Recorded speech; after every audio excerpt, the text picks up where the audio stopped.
So welcome everybody. My name is Jeremy Levy. I'm the director of the Pittsburgh Quantum Institute. It's my great pleasure to be able to have a discussion with Professor Scott Aaronson in advance of his public lecture for the PQI 2020 event that has been fractured for reasons that we all know about. So Scott Aaronson is the David J. Broden Jr. Centennial Professor of Computer Science at UT Austin. He's a pioneer in the formulation and development of what is known as quantum complexity theory. And he's also a gifted and varied communicator. So we're very delighted that he is giving the PQI 2020 public lecture. And so thank you, Scott, so much for agreeing to give the lecture and also for submitting to this interview. Yeah, well, thanks for inviting me. I'm just sorry that I can't be there in person. I have so many friends in Pittsburgh that I wanted to see, but we'll have to wait for the post-COVID world. Yeah, well, they'll also be, on the call and. Yeah. Well, of course, I'll see them that way. Some semblance of, Yes, of pick course. up the pieces. Of course. So I've done some, poking around, right, like internet and stuff. So I learned that you were a prodigy, that you learned calculus when you were age 11 because you were prompted or disturbed by the, unfamiliar symbols in the calculus book of your babysitter. So the question I have is, in retrospect, do you think it was more important that you learned calculus or that you learned it on your own? I mean, I don't use calculus all that often, right? I mean, I'm a computer scientist. We usually, we have a reputation for preferring the discrete to the continuous, right? Now, I am a quantum computing person, and of course, in quantum computing, we deal with complex numbers, right? So we have to get our feet wet in continuous math, and and actually all theoretical computer scientists do, especially nowadays. But even then, we don't use calculus nearly as much as a physicist or an engineer would, right? Because usually, even if states are continuous for us, time is still discrete the majority of the time, and when even when it's not, we can just we can use the fact that the solution to the Schrodinger equation is e to the minus IHT, right? Someone already figured that out, right? We don't, if we do need to do an integral, we can just have Maple or Mathematica do it. Right? So you're ruling out the calculus aspect of it, but I think that it is conceptually, it is important for anyone in any technical subject to understand what calculus is. Maybe not to be, I wish that I were more adept, with PDEs, for example. If I had been, then maybe I would have studied physics rather than computer science. Okay, well, but I think that in general, for any kid or any adolescent or teenager who is interested in science, interested in research, they should be trying to figure things out for themselves. And and many of them won't need to be told that, right? They're already trying to figure things out for themselves because that's just the compulsion that they have. Now, I think the advice that I would offer would be, when if you learn something on your own or you figure it out for yourself, and then you discover, for example, that it was, it was already known for a long time. The things that you thought were your original discovery, were actually known for hundreds of years. Don't get discouraged by that fact, because that is the learning curve that probably everyone goes through. I mean, like you might start by, rediscovering facts about numbers that were known hundreds or thousands of years ago, and then progress to discovering things that were known, but only 30 years ago. and then, discovering things where, you were scooped by someone last year, right? And then eventually, discover something that's new, and that's when you can write a paper about it.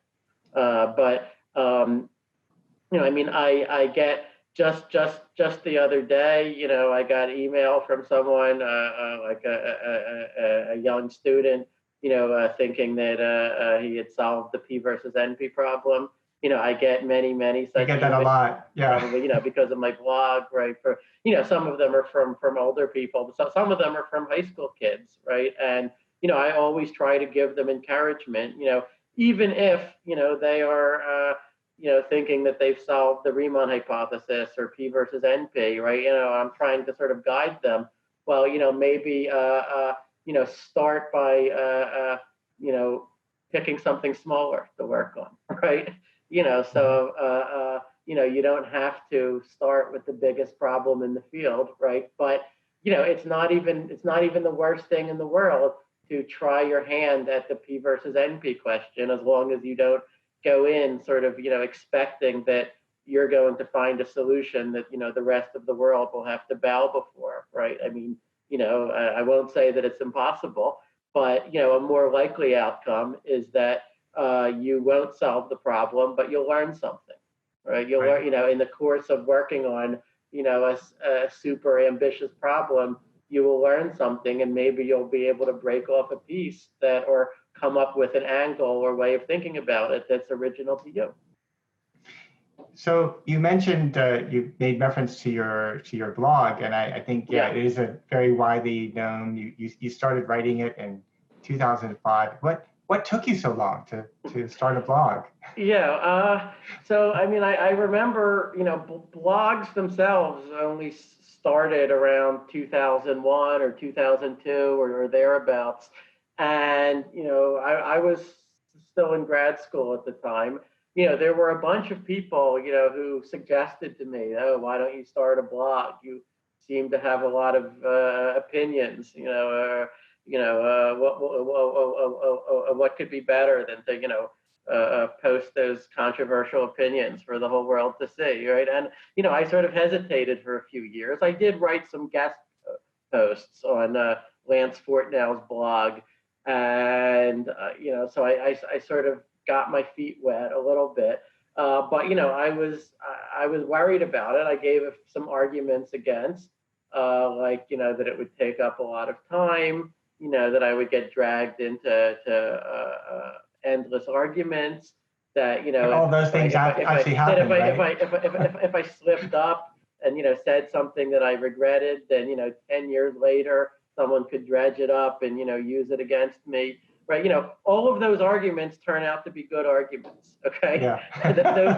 those all turn out to be, indeed things that one worries about.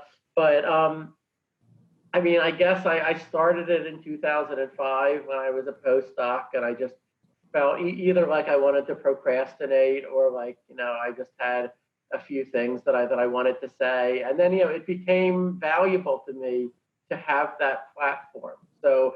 I think the blog sort of became prominent mostly, like when quantum computing got in the public eye with things like D-Wave, right, which started around 2007, when my blog was just a couple years old. And, so D-Wave was out there, making very, very bombastic claims about what they could do with a quantum computer, and that it was already commercially useful, already being used by customers, that they had sort of leapfrogged over all of the technological problems that all of the academic groups were struggling with. And, this was covered like, almost completely credulously, right, in the popular press. And, there were like views about D-Wave that I would say were not even controversial among academics, were like a consensus among experts in the field, but that somehow there was no communication channel that got from that to the public, right? Or the communication channel was broken. And so I realized, like, I can use my blog for that, right? I can just communicate directly to people and give them a different view of, where quantum computing is right now, and, and counter some of the hype. And, and so then, then the blog started getting cited in mainstream media, and and I started getting, I became, like a contact person for journalists, right? That, they knew that, I was someone who was willing to mouth off, right? Well, but also, I mean, that you could communicate with them, right? Yeah, I mean, no, and I often felt sheepish about it. I mean, first of all, it's just a big time commitment to, be dealing with journalists, every week, every day sometimes. But, secondly, there are hundreds of other people who know, as much or more, often about what they're asking about as I know. And so I do often try to farm things out to my colleagues. But because of the blog, the journalists both, they see who I am, and they also see that, for better or worse, I made the decision that, okay, I am not going to maintain my silence about things. Well, right? I mean, I for one, I feel it's Yeah. a very Yeah. important thing to do, and So, I'm really glad personally that you. Well, thanks. It's also, I think it's not just that. I mean, you have this, in my opinion, you have this ability to explain so many things, right? I mean, to explain what computer science is about. And I must say, when I read your book, and I was what you would probably call the lazy reader, not working out all the proofs and stuff, but I came out of that, starting as a physicist, right? And one who's worked in quantum computing, with a much better, more mature understanding of what are the that really computer science is really in that pantheon of, it's just that it's a newcomer, right? Yeah. It belongs there, and you've been able to articulate that in a way that that few people have, and I certainly have not had that appreciation, even though I've been exposed to many communicators who've had interest in, or are trying to do the same thing. Well, thank you. That's extremely kind of you. But maybe I could add one thing about the blog, which is that I'm a terrible procrastinator, right? And there are popular books about computer science that I would love to have written. Maybe I'll write them someday. I hope that I will, but I just have not gotten it together because writing a book is such a daunting prospect. In the case of quantum computing since Democritus, I was able to do it by teaching a course, having students write lecture notes, and then revising the lecture notes, which already took me 7 years of procrastination, but we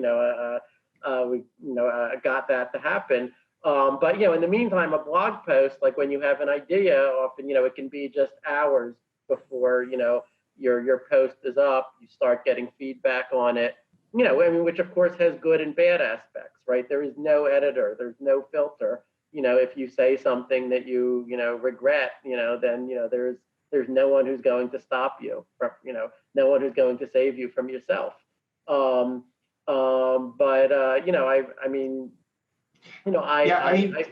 value having a forum where I can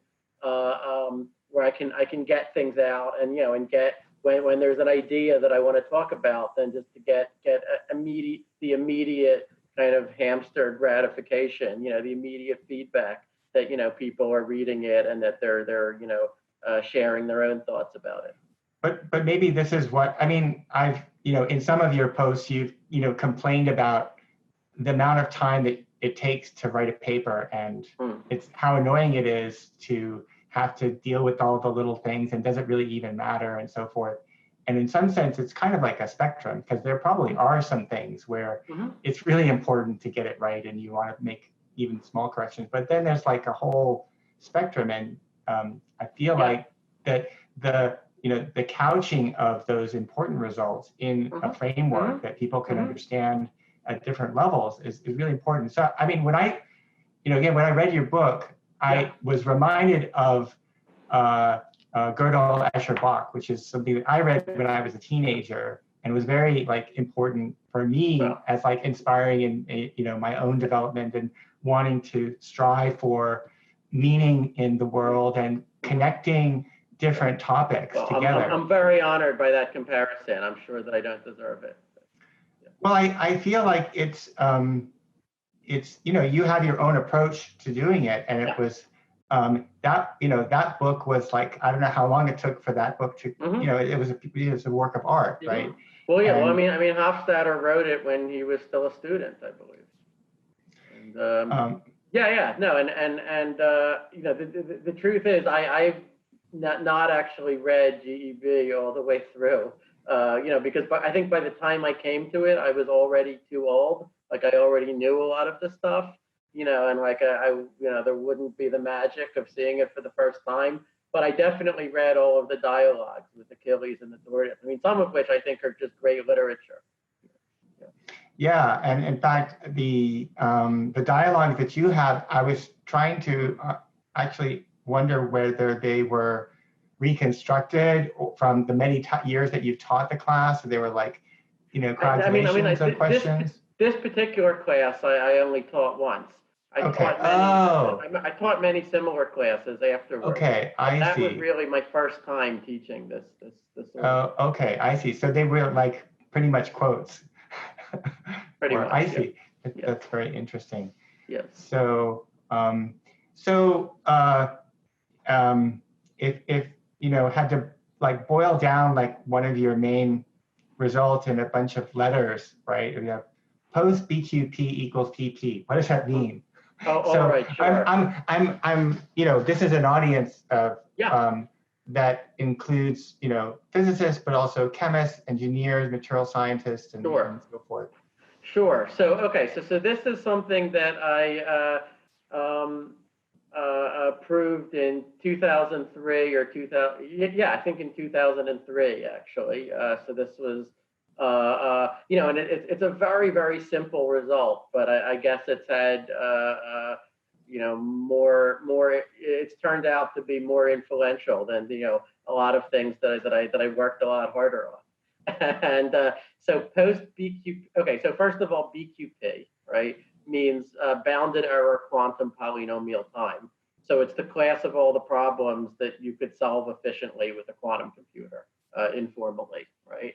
The bounded error means and that's taking into account the fact that you might not always get the right answer. Exactly. So like for each input, you want to guess the right answer, which we assume for simplicity that it's a yes or no answer. Okay, and you want to guess the right answer with probability at least 2/3. Let's say. So when you measure an answer qubit at the end of your quantum computation, you see the right answer with a high probability. And of course, that probability could be boosted by repeating the computation several times. Okay, so P is sort of all the things that we can do efficiently, meaning with polynomial scaling with a classical computer. BQP is the quantum generalization of P. Now, what is post-BQP? Okay, well now we imagine that we get to make a measurement on our of the state of our quantum computer, say let's say of some qubit, and just assume that the outcome of the measurement will be 1. Okay, so in a physics experiment, this would be called post-selection. We could also call it just Bayesian conditioning. Okay, but we get to make a measurement, and then even if it's exponentially unlikely that the outcome will be 1, we get to just throw away all of the runs of the computation where that measurement outcome is 0. We get to consider only the runs where it's 1. Okay, so but doesn't that mean you have to wait longer? Well, if we actually wanted to implement this, if we wanted to implement it in real life, like we don't have the magical power to condition on measurement outcomes. So if you really wanted to simulate this, then yeah, the obvious way would be just keep repeating your computation over and over until you happen to get a 1. That could take an exponential amount of time, right? Now the reasons that I was first thinking about this class were things like related to the many worlds interpretation of quantum mechanics. Okay, so so some people like to argue about could you guarantee that you would win the lottery by just, using some quantum randomness to select your lottery ticket and then just killing yourself, if you don't win, right? And then, so for the record, yeah. So for the record, don't try this at home. Yeah, I should say that I think that this is a terrible idea, because like in no other context, do we think that it's a good idea to just condition on the event that you remain alive? We think that you should try to increase the probability that you remain alive. You don't just get to magically steer the world into those worlds where you remain alive and therefore take reckless risks, with the idea that the universe will somehow have to oblige you. And I don't think that the many worlds interpretation changes that, even if you believe it. Okay. But, what maybe people, hadn't focused on as much was that, there are theoretical questions about that. Like you could ask, supposing that you had that ability, how would that change the theory of quantum computation, right? And so, a first thing that you could notice is that it would make it very easy to solve NP-complete problems, for example, right?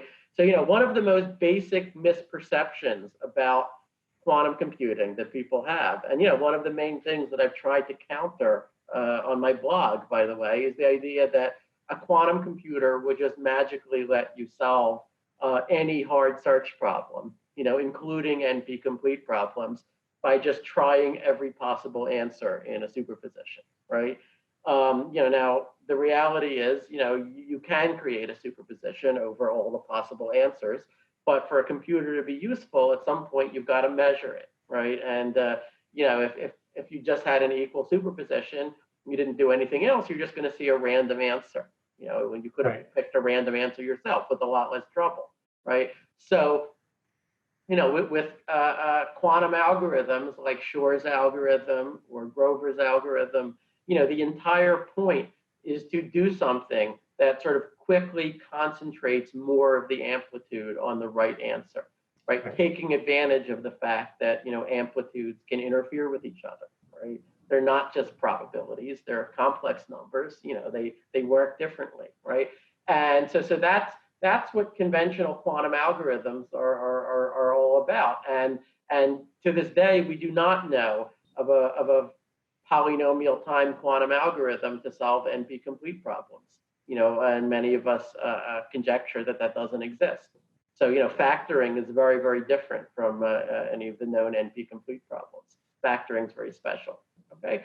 But now notice that if we had this power of post-selection, then quantum computers really would let us solve NP-complete problems, because then we could just try all of the, branches, even if there's 2 to the 1,000 power of them, all the possible answers, and then just sort of check each one, see if it's right, and then post-select on getting one that was right.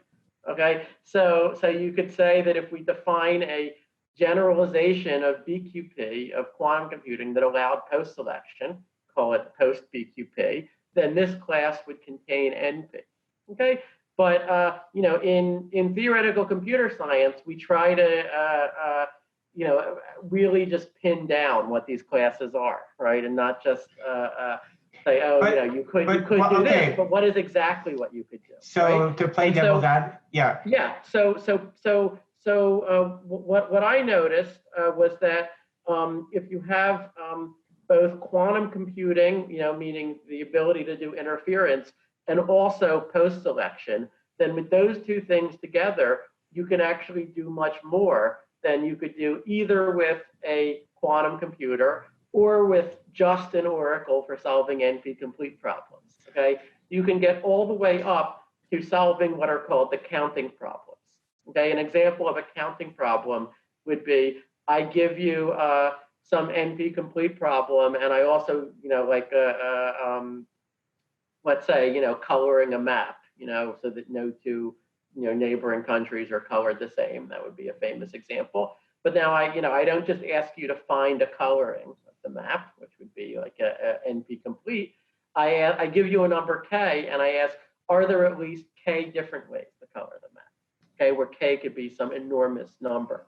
Okay, now that kind of problem we think even if you had a magical ability to solve NP-complete problems, that sort of counting problem could still be hard, okay?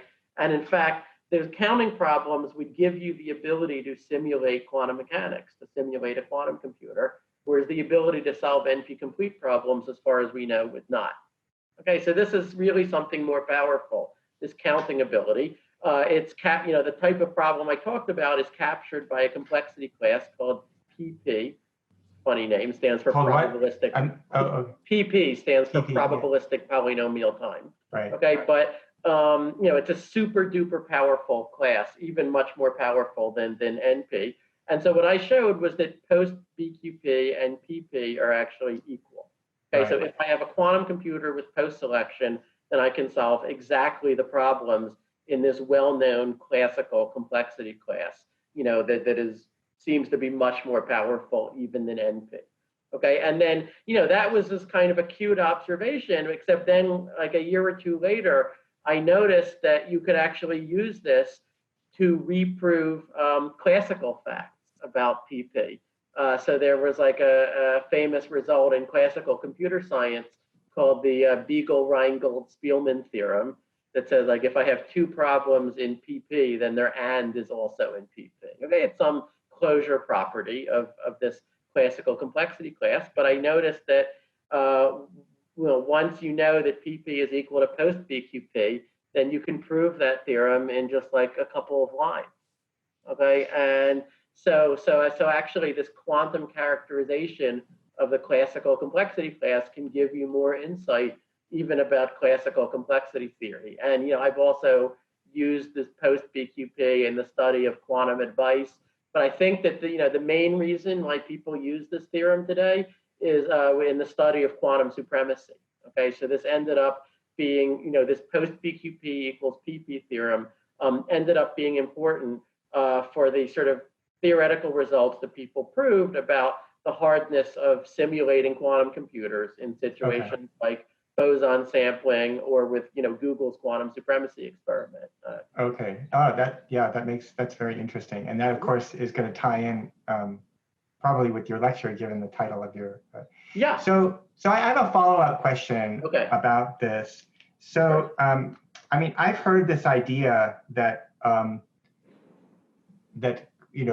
let's say adding quantum to computer science can shed light on computer science problems, and you can think of it analogously as doing contour integration, right? Where you have some, and I think it's going to be Charlie Bennett or something who phrased it in that way. So why stop there? Why not invent some other type of theory that is not even related to quantum, maybe like quaternions or some weird thing that has an equation, and you kind of make up the rules, and then you can start to prove theorems about it, and then work in that space and then go back. Is that a well, I mean, the short answer is that people have, right? I mean, theoretical computer scientists have studied all kinds of zany models of computation that go way beyond what we think is physically realizable, right?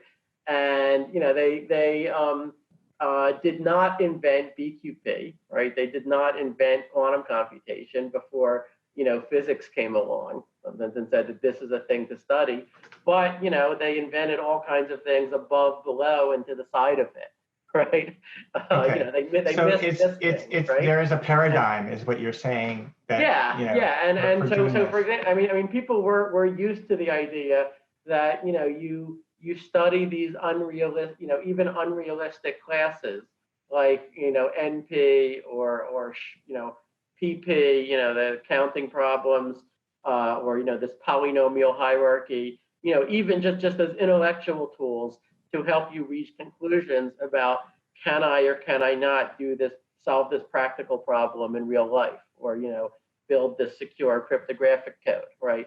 That sometimes the answer is going to be yes, this code is secure, but only assuming this belief up in the stratosphere about some sort of unrealistic complexity classes, right? So so sort of I have to talk about them, even just to talk about the realistic things. Now, so in some sense, you could say that quantum computing is another example of that, right? I mean, I like to say that, even if nature had turned out to be classical, it's entirely possible that eventually, we would have discovered the structure, right, that we call quantum mechanics, this complex valued generalization of probability theory. Probably not before having electrons collapse into the core of the nucleus. Thing. Yeah, exactly. And just used it as a tool for reasoning about classical things. Now, of course, the fact that the universe really does seem to work this way heightens the interest, right? There's no doubt about that, right? But the other thing is that this structure turns out to be sort of an island in theory space, right? It's very and Steven Weinberg, for example, has harped on this point that it's very, very hard to modify quantum mechanics and get anything that is different from quantum mechanics and that makes sense, right? You can consider quantum mechanics over the real numbers, and that does make sense, although it's less elegant in some ways than quantum mechanics over the complex numbers. It turns out to lead to exactly the same model of computation. So it does not change BQP, right? You can have quantum mechanics over the quaternions, okay, to take your example, and that breaks all sorts of things. It gives rise to superluminal signaling if you're not extremely careful to prevent it. The reason being that the quaternions are not commutative, right? The multiplication is not commutative. Okay, so it could lead to all kinds of crazy, unphysical, effects. But we don't care, right? I mean, we don't necessarily care. Well, right? you care if you're getting a theory that's sort of mathematically inconsistent, right? And okay, sure. It depends on what you want to do with your theory. Like if you want to construct density matrices and take tensor products of density matrices and have that have the same interpretation that it would have in conventional quantum mechanics, that's already a problem, right? So you get all kinds of severe difficulties that right. You like to be able to project back. With quaternionic quantum mechanics, but even there, that again does not change BQP. Okay, you again get the same BQP. If you want to change what is computable by a quantum computer, it seems like you have to do things that are even more radical than that. And people have considered that. So you could consider making the Schrodinger equation nonlinear. Okay, that's an example. There was a famous paper by Abrams and Lloyd from 1998, where they said that once you introduce even a tiny nonlinearity into the Schrodinger equation, then generically, once again, quantum computers do become able to solve NP-complete problems sufficiently, right? It's as if nonlinearity grants them the power of post-selection, okay? And, and they can even solve counting problems then, okay? I only know of one example of a way that you can change quantum mechanics to give it a little bit more power, to give quantum computing a little bit more power than what it normally has. This is something that I studied in a paper in 2005, and that some students and I then studied in a later paper in 2014. Okay, but you could study a modification of quantum mechanics where you have the ability to make multiple measurements on the same quantum state without collapsing the state, right? And this turns out to let you solve graph isomorphism in polynomial time and a few other problems that we don't know how to solve in polynomial time, even with a quantum computer today, breaking. So if you have multiple measurements, then what does it do? Like, what it lets you do is, what you can do is you can create a superposition, let's say over two classical strings, X and Y. And then, in conventional quantum mechanics, I would have to just measure and see one of them randomly, right? Or I could measure in the Hadamard basis and get like a tiny bit of information about both of them together, right? But I don't get to see both X and Y, right? Now, in this multiple measurements model, I could see both of them, okay?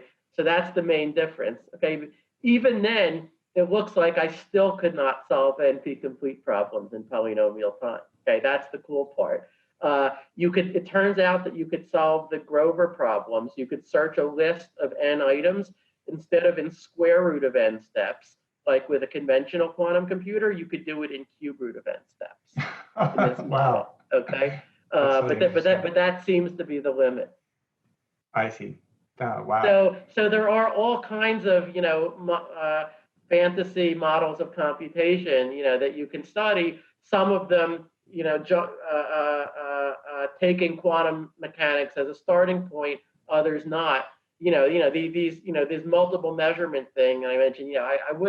I can't really say that it's proved useful yet for computer science, but I hope that someday it will.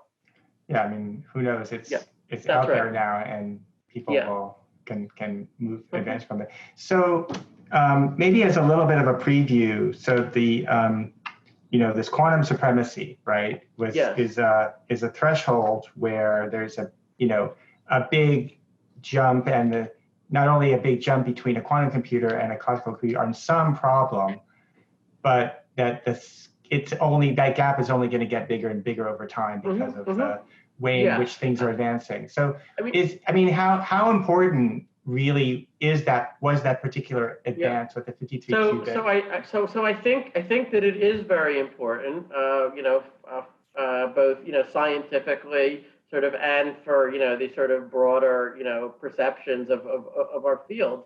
But I don't think that it necessarily has to be a sharp threshold, right? I mean, quantum supremacy just means it refers to the point in time when quantum computers first become able to outperform classical computers, at some task, right? Which doesn't have to be a useful task. It does have to be something that's well defined, right? Something that a classical computer, could also do. So, we can specify independently what, anyone who's trying to match the performance should do with their classical computer. They just can't do it as quickly, right? But outperform is as many people have pointed out, is a little bit vague, right? We could say, well, how many times faster does it have to be? Which classical computer are we comparing against? Do we have to compare classical computer with a million parallel cores? Well, look, for the next few years, all of these questions matter, right? In the very long run, they don't matter, okay? But if you want to, when people argue about, did Google achieve it, this past fall, or will it take a few more years to achieve it? Then all of those things do matter, right? So and the other, I would say, big difficulty with this is that, it's quantum supremacy is not like landing on the moon. That you do it, for certain that you did it. It's a milestone that can be achieved and then unachieved a short while later if someone invents a much better classical method for doing that particular computation, right? And this was exactly the argument that Google and IBM were having. Right. They said, "Oh, what do you mean 10,000 years? 3 days?" Right. And then you get into debates about, well, if you could sort of match the come close to the quantum computer's performance, except not quite, like maybe you're still a few thousand times slower. And you had to use literally the world's largest supercomputer to do that, right? Like that fills, the area of 2 basketball courts. And, you didn't even, and you can't even get access to the device to do that. You're just proposing that you could do that. Does that count, right? What exactly counts as matching a quantum computer's performance classically, right? And I do think it's important to be careful about this sort of thing, because if we take the example of D-Wave again, right? We have already in our young field, right? We have a history of people claiming to outperform classical computers, when those claims did not always stand up to scrutiny. Okay. We had people making claims, that basically when you looked into them, they relied on tying the classical computer's hands behind its back. And as soon as a classical computer could do something reasonable, then it beat the quantum computer, right? So, we've already seen that happen. This is the reason to be so careful about it, okay? Now, I think that, Google really made an effort to do the right thing. That is to sort of, publish a challenge, which, in their case, it didn't involve thousands of qubits like D-Wave, it involved 53 qubits, okay, but qubits of a much, much higher quality, than most of what we had seen before, and, not worry immediately about applications, just worry about, are we doing this well-defined task faster than you could simulate it with a classical computer, right? So, they publish the challenge, it's then, the spec is completely clear for anyone who wants to try to refute the claim, and we can give some theoretical evidence, that we don't expect there to be a super fast classical algorithm to simulate their experiment. That evidence is not as strong as we would like. I can talk more about this in my talk. But, in the meantime, people can try to, study the claim empirically by seeing how well can they do this computation with classical computers. And people have been working on that, and I think that the best that they've proposed so far would require, classical resources that seem to me to be a lot more than what the quantum chip is doing. But again, even if that weren't the case, the point is that, we're now in an era, right? It's kind of like Kasparov versus Deep Blue, right? Where you could see in 1996 that, okay, computers are at least nearing the point of parity with humans, right? With the best humans on Earth, right? That it's probably only a matter of time, right, before computers just decisively beat the best humans, right? And then even after the 97, when, Deep Blue, I guess, narrowly beat Kasparov in a match, and Kasparov had all these complaints about how the match was conducted, and so, maybe it wasn't, but then it's clear that like within a year or two after that, then there's no longer any debate, right? Right. No, I remember all of that. And these days, I think, any human on Earth could be beat, even by something running on your laptop. Okay, but and Deep Blue itself could be decimated probably by those programs. Okay, but so I think that we're in a similar transitional era with quantum computing, right? So and I think that's important, right? Because it addresses kind of the main sort of scientific objection that there's been to quantum computing since the beginning, right? Which has been, okay, fine, maybe you can make a few qubits that will work in isolation, but you're never going to scale this up to where it could compete with a classical computer, right? So we're at least. But I mean, are we really free and clear for the runway with the scaling? Because absolutely not. We're absolutely not, because we still haven't demonstrated error correction. Right. So I wanted to ask about that. Okay. So I mean, on the one hand, like my personal feeling would be that it's important to be able to put a single qubit in a superposition of 0 and 1, 0 plus 1, go get coffee, come back and measure in the X basis and get what you expect. Or equivalently, if I want to think about quantum simulation, I want to take the simplest possible system, which is a two-level system, and simulate the Hamiltonian 0 equals 0. And we can't do either of those. So isn't that a problem? I mean, it's completely clear that, in order for this technology to truly scale, you will need something like error correction and fault tolerance. That's been clear for a quarter of a century, okay? And, we should all be completely clear about that. And of course, it is now open to the skeptics to say, oh, of course, you could get quantum supremacy. There's not even any serious debate about that. Who cares about that? The real question is fault tolerance, right? And, that is what some of the skeptics, they'll say, I mean, it's what, if I were a skeptic, that's certainly what I would be saying right now. Okay. But some of the skeptics said you will never even get a speed up over a classical computer, right? They went further than that. Okay, those skeptics are now decisively disproved.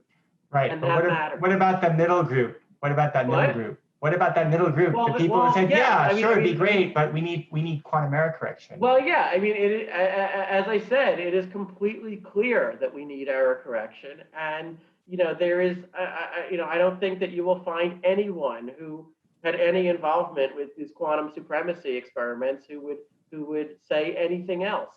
Certainly Right. not me, right? Right. And now, the issue is from a fundamental point of view. If you want to believe that scalable quantum computing is impossible, right, then you have to believe that, okay, yes, it is possible to sort of harness a 9 quadrillion dimensional Hilbert space, in a way that solves a problem faster than anyone knows how to simulate it with a classical computer, right?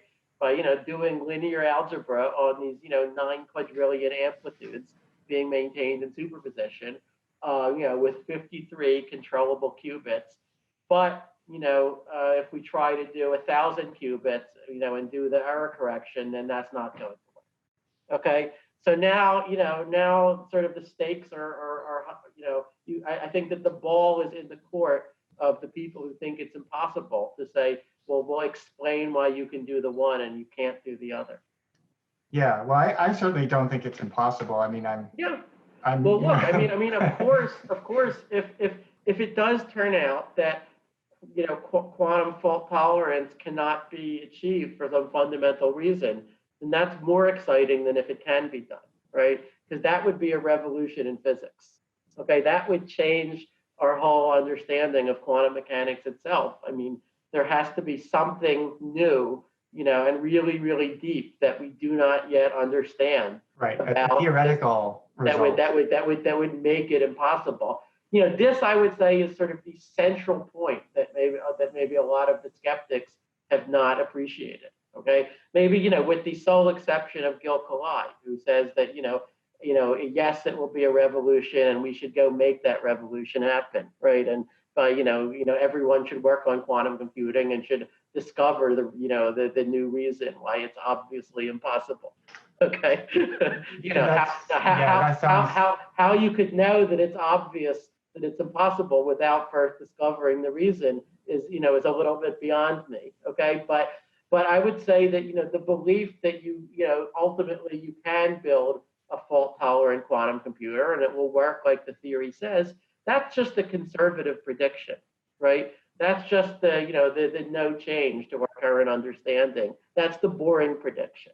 Okay, anything else that we learn would be more exciting than that.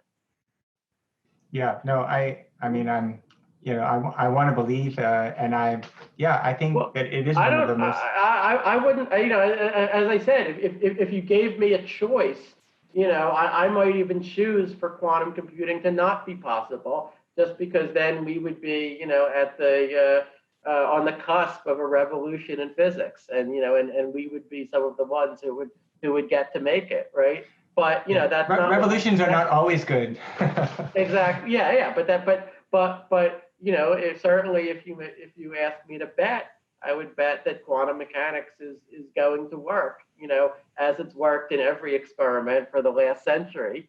That doesn't tell us that we'll be able to harness it to build useful quantum computers anytime soon, but it says that ultimately it should be possible. So I'm teaching quantum mechanics this fall. I've taught it, before. In fact, teaching quantum mechanics was what inspired me to work in the field. I was not. Oh, really? So I know that you have. I mean, you've stated that you have a you don't like the way that physicists think about quantum mechanics, maybe, or something. Maybe I'm not expressing it exactly right. That might be a little strong. I mean, I think that the way that it's been traditionally taught to undergraduates, can be greatly improved upon, right? Especially, for audiences beyond physics, like math and computer science and so on. And I think that is a revolution that is already well underway, right? A lot of people already are sort of incorporating the quantum information point of view into the way that they teach quantum mechanics to undergrads, and I think that that's something that's sort of already happening, and that we can trust will happen more. Yeah, I think that, I mean, so like I'm, for example, not really so interested in teaching the history of quantum mechanics, right? But I do like to start with two-level systems, right? And I think that there are, well, I mean, that there is this difficulty that, like many other important things, maybe even to an extreme degree, quantum mechanics was discovered in kind of a backwards order, right? Like people started with, these sort of just weird phenomena that they modeled as just some little ad hoc corrections that they had to make to classical physics. Okay, and then more and more of these accumulated, basically between 1900 and 1926, until finally people discovered the new fundamental principles that that maybe they should have that one should have taken as the basis of physics from the very beginning, right? And so the traditional way of teaching quantum mechanics is basically to take students along through that whole history, through that whole shaggy dog story, right? Which means first, mastering a lot of classical physics, and then mastering the whole history of the experiments that revealed more and more and more cracks in classical physics, until finally, you find out, okay, finally you're let in, you're initiated into the secret that that the state of the world is this unit vector in a Hilbert space, right? Now, there is an alternative way of teaching it, which is to say, look, we trust that the experiments were done well, and our goal is just to understand what it is that they eventually arrived at, right? To make some kind of sense of it. So let's just start with with how we model the states of the world, right? And classically, you might have thought that regardless of the details of physics, the state of the world could always be modeled as some sequence of bits, right?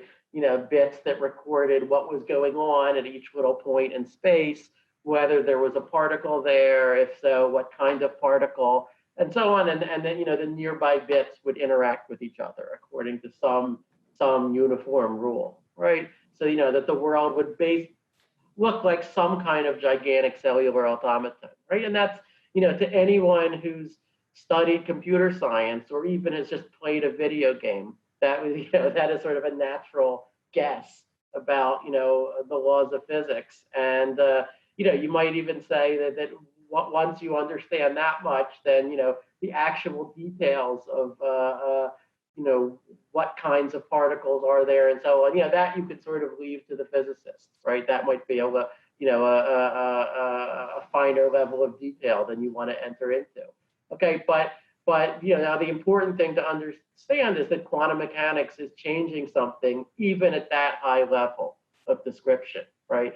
And and the first thing to the first baby step to take would be probability, right? To realize that the evolution rule might be probabilistic, right? It might the bits might not evolve in a deterministic way, and then if we weren't looking at the bits to see exactly what happened to them, then we would describe our knowledge of the state of the universe by a vector, by a vector of non-negative real numbers that we call probabilities.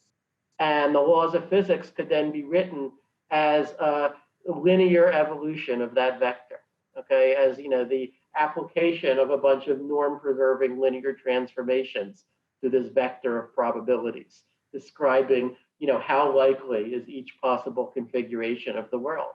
Okay, but then once you're at that point, then you're just about ready to make the leap to quantum mechanics, because now all we have to do is replace that vector by a vector of complex numbers, okay, and which is going to be a unit vector, in the 2 norm. So the sum of the absolute squares of the entries will be 1, and again, we'll let it evolve by norm-preserving linear transformations, which we call unitary transformations.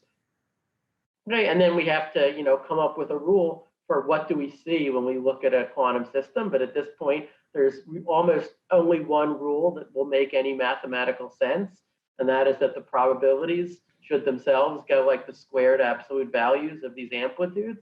That's the famous Born rule, right? And then we have quantum mechanics. This is a route, by the way, by which, mathematicians could have arrived at quantum mechanics by pure thought. If they had played video games as a child. With no input from physics or experiment. Now it's too well, but it's indirect because the video games come from solid state, which came from quantum mechanics. Well, yeah, that's right. But the logical order, in which to develop ideas is not always the same as the historical order in which they were discovered, right? This is the main issue here. Now, it's to mathematicians, eternal shame, I think, that they did not do this. Okay. In fact, it took, and look, and this is a good lesson on why experiments are so important. They're so important because we're not actually imaginative enough.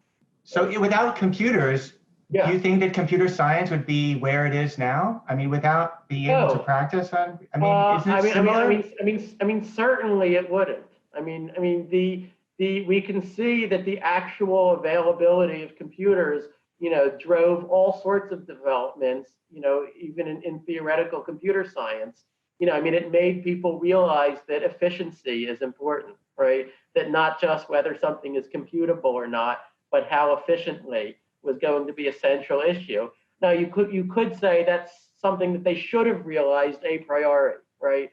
They should have, Alan Turing should have been thinking about that in the 1930s. But okay, we can forgive him. He had a lot else on his plate, right? But in fact, it took like real computers being available for this to really be brought home to people. Also, public key cryptography, right? People didn't really recognize recognize that there was a question there to be answered until they started networking computers together, right? And you started to have a practical need for something like that, right? So it's clear that the actual development of computers, played a huge role, even in the development of, our ideas in computer science. People like Turing made amazing advances before they had actual programmable computers, so it can be done. But it is there's a lot that sort of only becomes obvious once you have the actual devices. Now, all of this is sort of replaying itself in the case of quantum computing, right? Where, of course, we've for 25 years, we've been trying to do quantum computing theory as well as we can without having the actual devices, or having, now finally very small devices, right? But not yet fully programmable ones. And I think if and when we do get the fully scalable quantum computers, I think that probably will have an impact on what questions we think are interesting to ask, maybe even on how we investigate those questions.